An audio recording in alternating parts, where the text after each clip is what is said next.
Okay, so let's dive into Joshua chapter 1.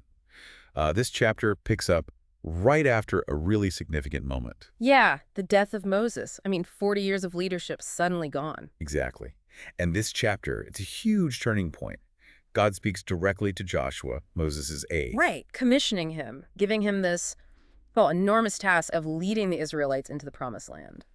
So what can we really learn from this moment, this transition and divine instruction? Well, what's striking first off is just how direct it is. The Lord speaks straight to Joshua, confirms Moses is dead. And then the command comes. Yep. Now then, you and all these people, get ready to cross the Jordan River into the land I am about to give to them. Yeah. No ambiguity there. And the promise itself, the land, it's vast. Oh, completely. God says, I will give you every place where you set your foot, just like he told Moses. He even lays out the borders, doesn't he? He does, from the desert up to Lebanon, over to the Euphrates River, all the Hittite country, and then west to the Mediterranean. It's a huge undertaking visually. And alongside that, there's this promise of success. A really powerful one. No one will be able to stand up against you all the days of your life.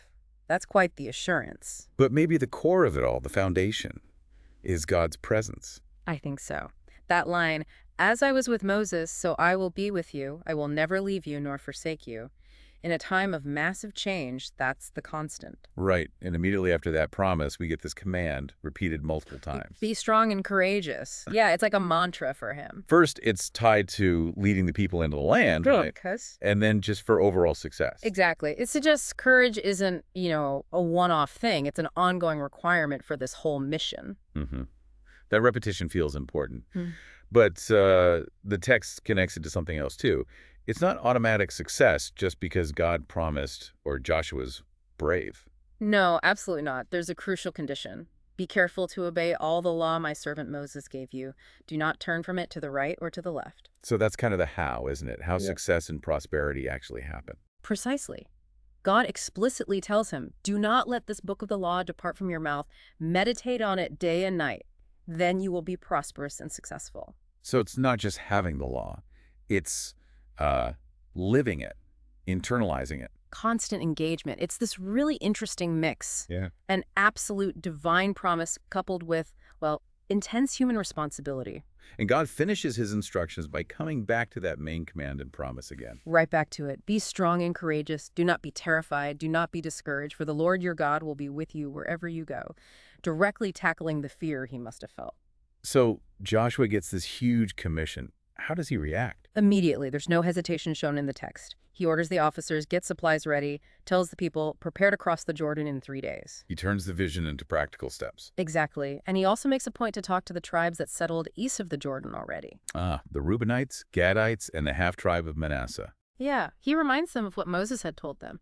Their fighting men have to cross over with their brothers, help conquer the land before they can go back home. So he's unifying everyone for the task ahead. Unifying the whole nation.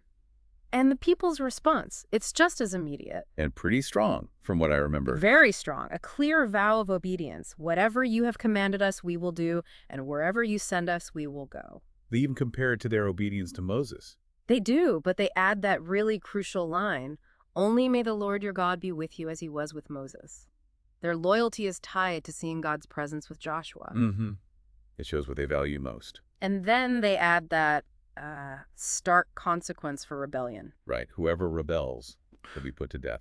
It certainly underscores the seriousness of it all and reinforces that need for courage God just spoke about. Definitely. So, in this one chapter, you get the whole package. A new leader, a massive promise, repeated calls for courage, strict conditions about obeying the law, and then this unified, committed response from the people. It really sets the stage. It's quite a template for facing, well, any big transition or challenge, isn't it? It really is. Makes you think. How does this ancient story, stepping into the unknown but guided by clear instructions and this call for courage, how does that resonate when you face big changes or challenges? Yeah, that's a good question to ponder. And maybe one final thought right from the text itself. Mm-hmm.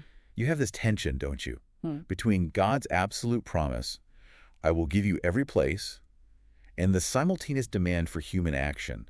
Be strong, be courageous, obey meticulously. That interplay, yeah. What does that combination, that tension between the guaranteed outcome and the required effort suggest about, how we achieve a promised future? Something to think about.